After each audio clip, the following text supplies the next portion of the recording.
Allez, bel bonsoir, maman et regardez nous à les autres télévisions. Merci en pile de recevoir nous.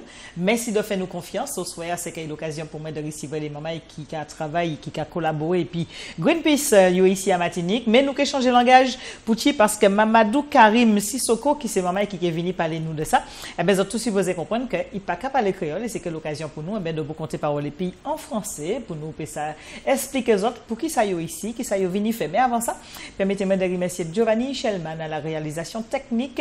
Épisode tout regardez nous. Merci encore de faire nous confiance. Alors Mamadou Karim Sissoko, je disais aux téléspectateurs qu'on va changer de langage. On ne parlera pas créole, mais on parlera français pour vous recevoir. On rappelle que vous êtes responsable de l'équipe Greenpeace qui se trouve ici à Martinique. Ça fait déjà une semaine et demie à peu près, c'est cela. Hein? On est là depuis le 7 janvier. Voilà, le 7 janvier. Et vous êtes combien à être ici? On est 8. Et vous avez choisi la destination Martinique comme ça? Allez, Greenpeace descend, on va aux Antilles, on arrive en Martinique, ou c'est parce que vous avez quelque chose de bien concret à nous proposer et à collaborer avec vous? Alors, donc c'est vrai qu'on a été dans différents endroits. Donc les Outre-mer, on les a commencés ces 5 dernières années. Oui. Donc on a commencé par La Réunion et après on a fait la Guadeloupe. Donc on s'est dit, pourquoi pas venir aussi à Martinique pour parler de nos campagnes. Alors, c'est vrai que vous avez énormément de choses à vos actifs, hein, Greenpeace. On ne va pas rentrer dans tous les détails. Mais par rapport à ce que vous faites, il y a un réel besoin d'avoir Greenpeace ici à Martinique sur un certain nombre de points bien précis? Que ce soit ici ou ailleurs, je pense que les gens maintenant sont convaincus de l'utilité de notre action. Donc, on essaye de faire ça à tous les niveaux, en tout cas tant qu'on peut. Donc, nos campagnes sont globales parce que ça touche tout le monde, y compris la Martinique. Voilà, et c'est vrai que vous, Greenpeace en principe, vous faites des actions qui tournent autour de toute la nature, la protection de l'environnement, tous les déchets, tout ce que nous voyons. C'est vrai que la Caraïbe n'est pas exclue de ces transports de matières dangereuses. Tout à fait. Et donc, il y a une collègue qui rappelait d'ailleurs hier, parce qu'on était sur une autre chaîne, oui. Donc, on avait fait une action avec une association locale martiniquaise, qui s'appelle la Sopamar. C'était dans les années 90, notamment quand on voulait s'opposer au transport de déchets radioactifs par le canal du Panama. Voilà. Donc, toutes les campagnes que nous traitons touchent, comme je l'ai dit, ça touche tout le monde, que ce soit au niveau de la protection des océans, que ce soit au niveau de la protection des forêts primaires ou de la question du nucléaire ou même des OGM encore qui circulent dans l'alimentation. Et c'est des campagnes qui touchent tout le monde. Donc ça, c'est un choix stratégique qu'on a fait de cibler quelques thématiques qui vont concerner en tout cas l'environnement dans sa globalité. Bien sûr. Ouais. Alors en Martinique, vous y êtes et vous attendez quoi des Martiniquais ? Alors, on est venu ici pour faire une campagne d'information, de sensibilisation et d'adhésion. Alors, le but de cette campagne, c'est d'aller, on le fait en métropole aussi, à la rencontre du grand public, du public martiniquais, d'exposer le travail qui est fait par l'association, de les sensibiliser à nos thématiques. Et puis, ceux qui sont convaincus de l'utilité de notre travail, on leur propose de nous rejoindre, en quelque sorte de nous soutenir en devenant adhérents. Donc, vous recherchez des adhérents particulièrement. C'est ça. Pour la bonne cause. Et avoir des adhérents a 2 impératifs pour Greenpeace. Oui. D'un, c'est déjà de mobiliser les citoyens à tous les niveaux de la planète, donc pour mettre en place en tout cas un contre-pouvoir plus efficace, de façon à mieux peser sur les décisions. Ça, c'est la première chose. Et la deuxième chose, c'est aussi d'assurer notre indépendance financière, parce qu'il faut que je rappelle... Oui, vous avez beaucoup d'actions qui coûtent cher. Voilà, c'est une association qui est 100% indépendante. Ça veut dire que nous avons fait le choix de refuser les subventions des gouvernements, des entreprises, des collectivités. Pour ne pas avoir la bouche fermée, c'est ça? Et c'est ça en quelque sorte, pour ne pas avoir la bouche fermée et puis voilà, être à l'abri de toute forme de pression, de chantage. Donc à cet effet, l'association ne compte que sur le soutien des particuliers. Donc vous voyez tout l'enjeu qu'il y a pour nous d'être là pour avoir d'autres nouveaux adhérents. Alors vous êtes combien alors sur la planète? Le nombre d'adhérents, on est à 3 millions. On est 3 millions d'adhérents. C'est vrai qu'il y a certains pays qui sont beaucoup en avance. Par exemple, on peut évoquer le cas de l'Allemagne et de la Hollande, qui à eux seuls comptent presque 1 million d'adhérents. Donc vous voyez, c'est très important parce que, comme je l'ai dit, ça nous permet, quand on va négocier, d'avoir cette légitimité-là, d'avoir plus d'influence dans les négociations. Et puis, ce sont les adhérents qui nous soutiennent, ça nous donne les moyens de mener nos campagnes. Sans les adhérents, Greenpeace peut-être ne serait pas là aujourd'hui. Ça, c'est sûr. Et vous êtes tous bénévoles ou vous avez aussi des professionnels dans cette association? On a des professionnels, on a des bénévoles. Nous, on est des salariés de l'association. Moi, je suis salarié depuis 10 ans. Donc, je travaille au sein du programme Direct Dialogue et qui a pour mission de ramener de nouveaux adhérents à l'association de manière à assurer son indépendance et à mener ses campagnes. Alors, c'est vrai qu'en Martinique, vous avez déjà, je sais que vous êtes passé sur Dillon, vous allez à la rencontre de la population. Comment qu'ils vous perçoivent, les Martiniquais? On a un très bel accueil. Franchement, on en est très contents. Et même les gens qui ne connaissent pas l'association, voilà, ils font montre d'une grande courtoisie. Et donc, ils écoutent quand même, ils sont assez réceptifs. Et ceux qui connaissent en général, eux là, ils n'hésitent pas à adhérer à l'association. Donc, vous avez déjà eu des adhérents en Martinique? Ils ont adhéré spontanément? Disons que depuis qu'on est là, on a fait en 3 semaines à peu près 350 adhérents. Donc c'est ce qui n'est pas mal déjà. Voilà. Ce qui n'est pas mal, en plus qu'après les adhérents peuvent ouvrir d'autres portes. C'est ça, parce qu'avant de venir, nous n'en avions que 150 qui avaient surtout adhéré à Métropole. Donc, bien sûr. Alors, et vous avez fait quelles communes? Vous avez ciblé des communes particulièrement par rapport à l'action que vous menez ou vous êtes allé dans toutes les communes un peu? Effectivement, parce qu'avant de venir, on avait sollicité des autorisations auprès des différentes mairies de la Martinique et de Fort-de-France. Et d'ailleurs, je dois rappeler que parallèlement à cette campagne d'adhésion, nous en profitons pour donner, en tout cas organiser des rencontres débats. Donc on en a fait à Sainte-Luce, on en a fait aux Trois-Îlets et on en a fait au stade Dillon. Et ce qui permet au grand public, en tout cas pour tous qui ne connaissent pas l'association ou qui ont entendu parler comme ça, qui ne savent pas trop quelles sont nos campagnes, donc l'occasion pour eux de venir voilà, écouter et puis voilà, on en profite pour montrer des vidéos et puis voilà, de poser des questions voilà, qui font jour dans leur esprit. Oui, alors c'est vrai que quand on regarde également la situation de la Terre, réchauffement de la planète, la couche d'ozone, les vagues de froid que nous avons vues aux États-Unis, autrement un hiver plus ou moins doux sur la France hexagonale, des intempéries, des inondations et tout ça. Et là aussi, c'est un point que ce sont des situations que vous pointez du doigt pour, je ne vais pas dire épater vos prochains adhérents. Mais nous, on expose tout le travail que fait l'association. C'est vrai que la question du changement climatique est devenue très urgente aujourd'hui. Et pourtant, nous y sommes pour beaucoup par rapport à ça. Et si c'est nous qui sommes les responsables, ça veut dire que nous sommes capables de changer cela.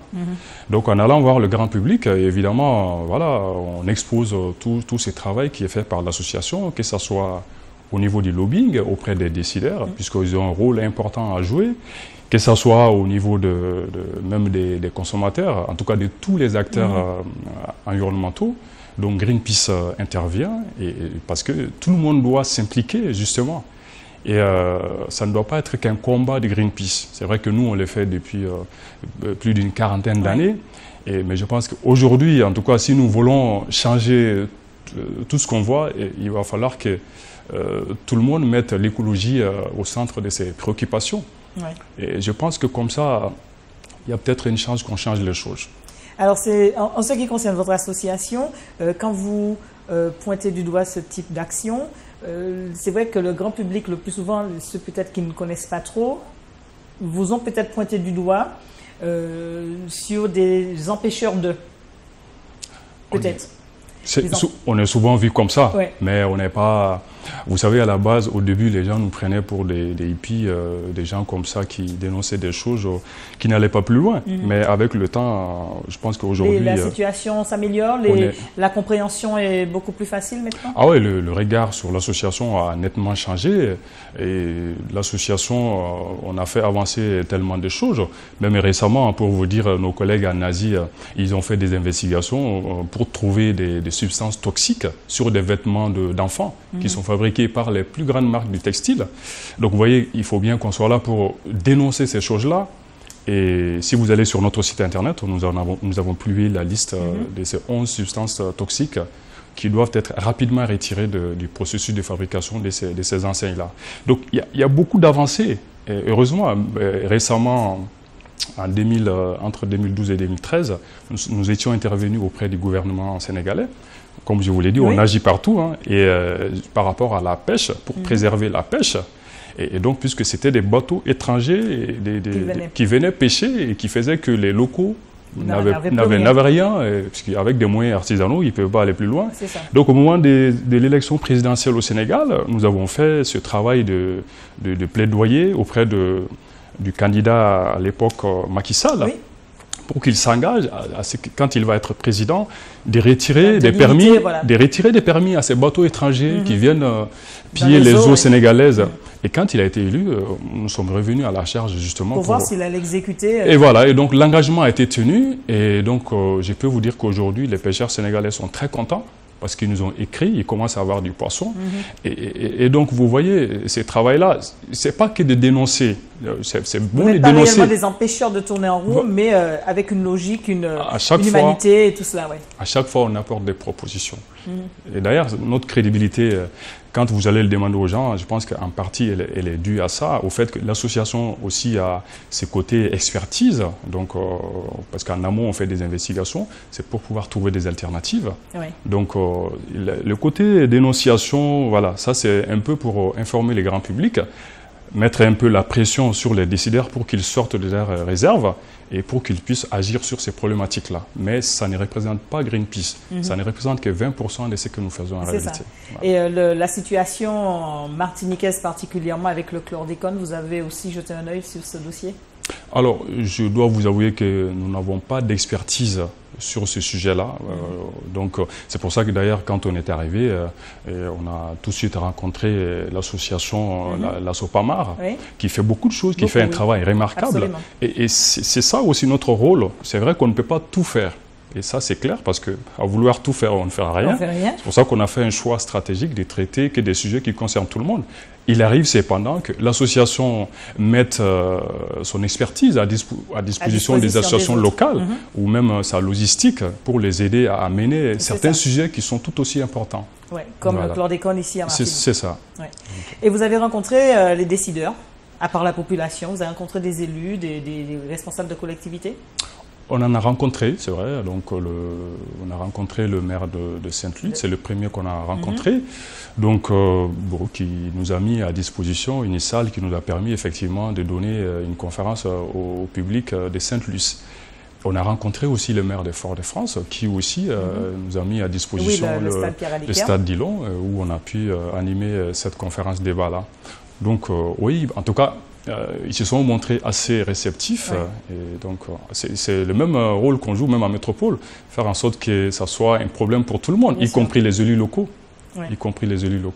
Alors après la Martinique, quelle sera votre destination? Vous allez rentrer à la base pour faire le compte-rendu, c'est ça? C'est sûr qu'on va faire le compte-rendu. Donc après, nous envisageons d'envoyer quelques collègues en Guadeloupe. C'est vrai qu'on y était déjà en 2011, mais voilà, comme on est déjà pas très loin, on va essayer d'envoyer une petite équipe qui va faire le même travail. Et une fois que vous êtes sorti en Martinique, vous gardez quand même certains contacts avec les adhérents, avec d'autres associations. Et par rapport à la situation que vous avez vue aujourd'hui, vous avez un droit de regard ou une obligation de revenir pour savoir quelles sont les améliorations qui ont été portées sur un certain nombre de choses, ou vous êtes simplement de passage, on a pris des adhérents et allez, on vous dit merci? C'est sûr qu'il y a un contact entre l'association et ses adhérents, où qu'ils soient, même s'il y a certains endroits où nous n'avons pas de bureaux administratifs et tout. Mais le fait que régulièrement, on les renvoie de l'information, parce que nous faisons des publications pour faire un compte rendu de nos campagnes. Donc avec cet outil-là, ils peuvent savoir vraiment qu'est-ce qui fait Greenpeace, comment nos campagnes évoluent et quels sont nos succès des campagnes. Donc c'est sûr qu'au retour aussi, on fera ce point-là de tout ce qu'on a pu entendre, que ce soit auprès des élus locaux ou auprès de la population martiniquaise. Et donc, on a même participé aux assises de la pêche, parce qu'on n'était pas spécialement venu pour ça. Et donc, on a envoyé 2 représentants qui ont échangé avec les pêcheurs, puisqu'on fait un gros travail sur la pêche, comme je vous l'ai dit par rapport au Sénégal. Il n'y a pas que le Sénégal d'ailleurs. C'est d'ailleurs un travail remarquable qui a été fait au niveau des pêcheurs artisans français. Et Greenpeace est une autre association que vous devriez connaître, WWF aussi. Absolument. Donc on a pu mettre en place une plateforme des petits pêcheurs, des pêcheurs artisans. Bien sûr. Ça ne concerne pas que ceux qui sont en métropole, ça concerne tous les pêcheurs français. Et c'est pour ça qu'on a suggéré à nos amis pêcheurs martiniquais, en tout cas ceux qui ne se sentent pas assez représentés ici, de rejoindre cette plateforme-là. Et parce qu'avec ça, ils ont une possibilité d'accès aux institutions européennes. Parce qu'avant, on discutait de la politique des pêches sans tenir compte... Sans tenir compte des petits. C'est ça. Ouais. Et comme ça se fait partout. C'est ça. Malheureusement. Oui. Alors c'est vrai. Et pour ceux, la dernière question, pour ceux qui souhaitent adhérer, si vous êtes parti ou est-ce qu'il y a un point relais ici, autrement, est-ce qu'ils peuvent aller directement sur votre site internet pour adhérer? Alors ceux qui n'ont pas encore adhéré, je dois rappeler. Vous êtes encore là pour une semaine. On est encore là pour une semaine. Donc ils ont encore une semaine pour nous rejoindre. On va être principalement dans les lieux publics de Fort-de-France. D'accord. Essentiellement pour cette semaine. Donc voilà, on est très visible. Hein. Dès qu'on nous voit, c'est les mêmes t-shirts en vert. Voilà. Et donc, ils peuvent venir nous voir. C'est vrai que nous, c'est nous qui allons d'habitude vers les gens. Mais il y en a aussi qui viennent quand ils voient l'association avec nos logos. Ils disent, ah tiens, Greenpeace, mais qu'est-ce que vous faites là? Et donc, qui veulent en savoir davantage. Donc, ils ont la possibilité d'adhérer. Parfait. Eh bien, en espérant que les Martiniquais seront un peu plus de 500. Ouais, on va se fixer là-bas. Pourquoi pas 1000? On l'espère. Allez, on espère. Alors, 1000 pour vous. Surtout si on est Fort-de-France, vous allez retrouver les collaborateurs de Mamadou Karim Sissoko. C'est ça. Qui sont là, ils sont dans le studio, mais il n'y a que vous qui avez la possibilité de nous parler ce soir. On vous remercie d'être venu jusqu'à nous. On vous souhaite un bon séjour en Martinique et puis bien entendu, vous revenez quand vous voulez. C'est très gentil. Merci. On appelle la Martinique la terre des revenants. Ah, d'accord. Merci. Merci également à tous nos téléspectateurs. Je vous souhaite de passer une belle nuit. Nous carrons pendant c'est qu'il y a mon souhait à compter c'était pour l'autre palais pas bout d'ici là. Je vous souhaite un autre découvre. Bonsoir à tout le monde.